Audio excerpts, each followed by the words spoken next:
Here's Auntie herself to show us how the old school solves the teenage problem. In Nigel Neal's tale, Oh, Mirror, Mirror.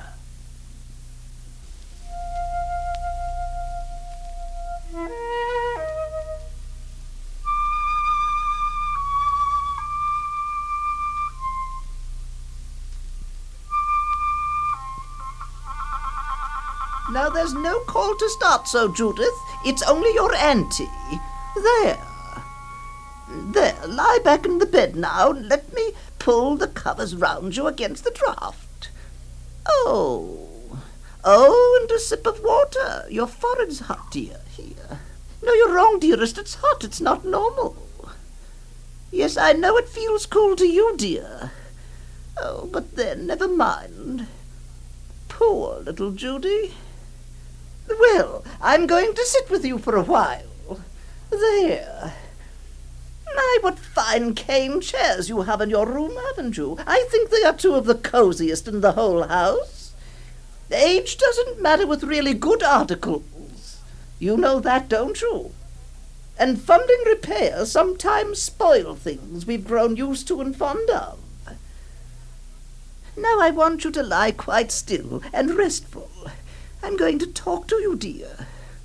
Yes, it's about what happened yesterday afternoon. Won't you tell me why you did it, Judith? You may as well, because I know anyway, more than you do. No, don't hide your face like that. Oh, it hurt your auntie more than you can tell when her little girl won't speak to her. Yesterday I was arranging her tray and wondering what would please her most. I had found a bright, clean napkin for her tray, and I was cutting bread thin and cornerwise, because that is how she likes it. And then I looked out of the window. Well, what I saw upset me very much. It was my little girl running, wasn't it? Running far down the garden to where the wall joins the big door, and peeping behind her to see if I watched. But I was behind the curtains, and she couldn't see me, could she? Well, then I felt something inside me here, a tight, cold feeling all round my heart, because of two things. One was that she should go so terribly against my wishes. So many times I have said, since she was quite tiny, you mustn't go outside the garden, Judith, and you ought never to run. But there she was, in spite of all I had said and done for her. It made your auntie extremely unhappy, Judith. But the second reason was sadder still. As I ran out onto the lawn, I was saying to myself, now she will have to be told everything, and it may break her heart. Something wicked has made her do this, and she must know so that she can resist it. That's what I said to myself as I was running down the path. She will have to be told. You weren't going very fast, were you, dear?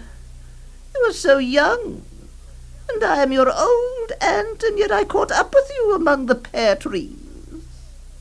Now I want you to take another sip of water. There.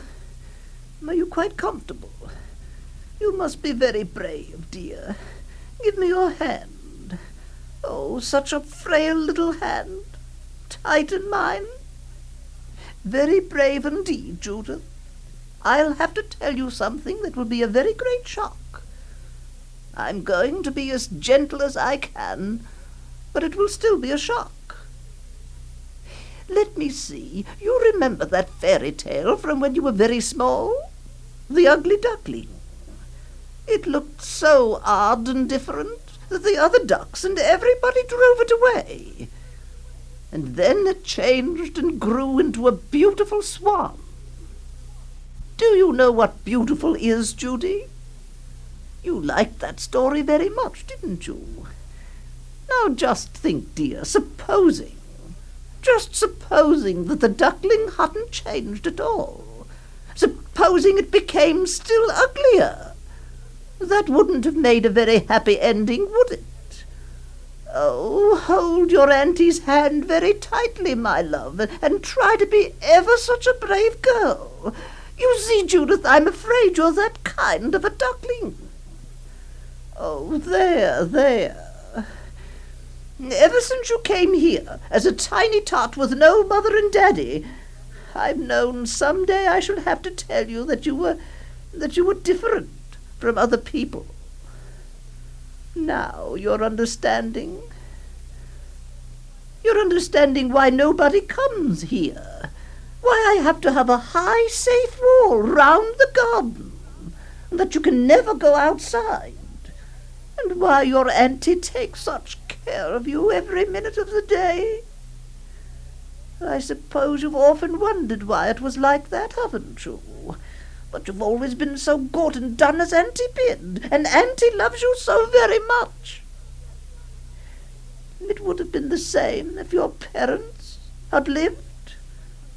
Your lovely mamma would have done just what I did. We understood each other so well, as sisters do. I knew everything she should have, every single thing that was best for her. Then she married your father. She had no right. She had no right. We'll not talk about that. It's only what I said before. He wasn't really for her, not for her. That's it. He wasn't good enough. And so they've both gone a long time. And poor old Auntie's minding this little girl instead. And the little girl wants to know why she cannot go out and see the world at last, because she's grown to 15 years old. Well, now, just wait a minute. Here's the mirror, down from its hook. I can rest it against the foot of the bed. Carefully does it when the frame is loose. Can you see into it, Judith? Raise yourself a little, dear. See? There. See the precious duckling. See her? Oh, this is the part that's going to hurt, even with her auntie's arm tight around her. I want you to look at that shape in the mirror, Judy. Such a slender, curvy body, isn't it? So pale and soft. Those swollen little breasts. Did you think that was right, did you? Oh, now look at me, dear. I'm not like that at all. See how strong and solid I am. Straight everywhere, in every line. That's the way people are, Judith. People outside. That little face of yours, Judy, pale, nearly like the bed sheets, except for 2 pinky cheeks and red lips, and eyes as blue as copper rot. Mine are dark brown, and my skin is dark and tough, and hair. Look in the mirror, dear. See that soft, thin, shiny yellow, like fading grass. Not thick and black, like other people's. Oh, my little Judy is crying. Oh, what sobs. You just didn't know, did you, how different you were? I've always kept it from you. That is why there are no pictures of people in the rooms. I didn't want you to be hurt. Brown-skinned and hard they are, with strong black hair. And I'm one of them. I'm one of them. So I can go out and talk among them, and they don't know about you, these dark people. Only I think of my little girl at home. That's different. Now, Judy, do you know what would have happened if your old auntie hadn't cared for you yesterday and run to stop you and guide you back into this house? Do you know what would have happened if you had gone past the pear trees and the green water tank and up to the big door, and if it hadn't been locked, but it always is, and you had opened and walked outside? Oh, something very horrible, Judith, something very horrible. You would have seen people like me, all like me, Judy, only not smiling, I'm afraid. You would have seen them halt in the distance, and point, and murmur to each other in their dry grey robes. and move softly in the shadows. And presently as you walked, you would hear tiny shufflings and mutterings, and you would glimpse a head of a person on the other side of a wall keeping pace with you, or a grey hand signalling in a doorway. Then things would come quietly through the hot dust. They would be people, and they would be following you, because you were different. Remember how all the animals were unkind to the ugly duckling. People can be far crueler, Judy. People can be far crueler. You might speak to one of them, but your voice would be tiny with fright. His head would turn away with eyes remaining on you, and he would talk loudly and hard, not to you, to the others. You would feel the whisper run through, sealing them against you, and teeth and eyes would shine out from the whole band of them. Then they would be thrustling, jostling, and screaming, and all the roads clattering with laughter. Look at the eyes! They would shout. Look at the eyes! See how it cries! There it is, running, running, running! And the shouts would become the echo of your own feet, beating along the middle of the lanes, and the stones ringing under them, running, running until you couldn't run any longer. And behind they would be coming, closing in on you, getting closer and closer, like one of those dreams Auntie calls nightmares. But this time it would be true, Judy. Oh, perhaps in your dreams you know. It's terrible, Judy. Oh, it's terrible to be different. Terrible, terrible. But your auntie's here. She understands. And there's a high wall and nothing to be afraid of if they don't see inside.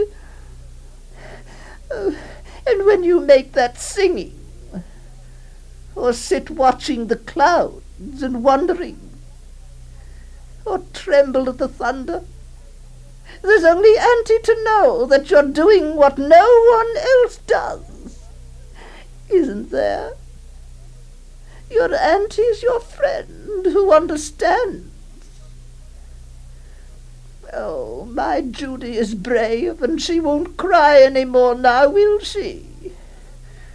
Just one last look in the mirror at that strange little face, so that she'll know finally what her auntie meant. Look, Judy. Look into the mirror. Oh, my poor little girl, can't she bear to look, can't she then? Don't hide in the bedclothes, dear. You're never strange to me, you know. You're never strange to me. Take the mirror away. Oh, wait, Judith, wait. I've something for you. I knew what a horrible shock it would be, and I got something that might help my little girl to bear it. There, right in her little hand. Do you know what it is? Do you know what it is, dear? It's a bottle of stain. Yes, stain. Quite harmless brown stain. Here, look. Look, it smells rather sweet, doesn't it? Smell. Now, if she wants, she can put a little into her washing water to darken those hands and those pink and white cheeks. It may burn a little bit, dear, but when she looks into the mirror, she won't seem so different after all. She can pretend to be like me, can't she? And after that, we must simply be patient and auntie-loving, because we haven't so very long in this world, have we? No, not very long. Now, if the little girl stops crying and lies quietly and still, she shall have a plate of bread and butter, cut just as she likes it, and some secret little treat. Her auntie will sit with her in this beautiful cosy room, and we shall have a game of Ludo. For I understand. I do understand my Judy, and she's my very own. She's my very own for always. Poor little Judy, my poor little Judy. My poor little Judy.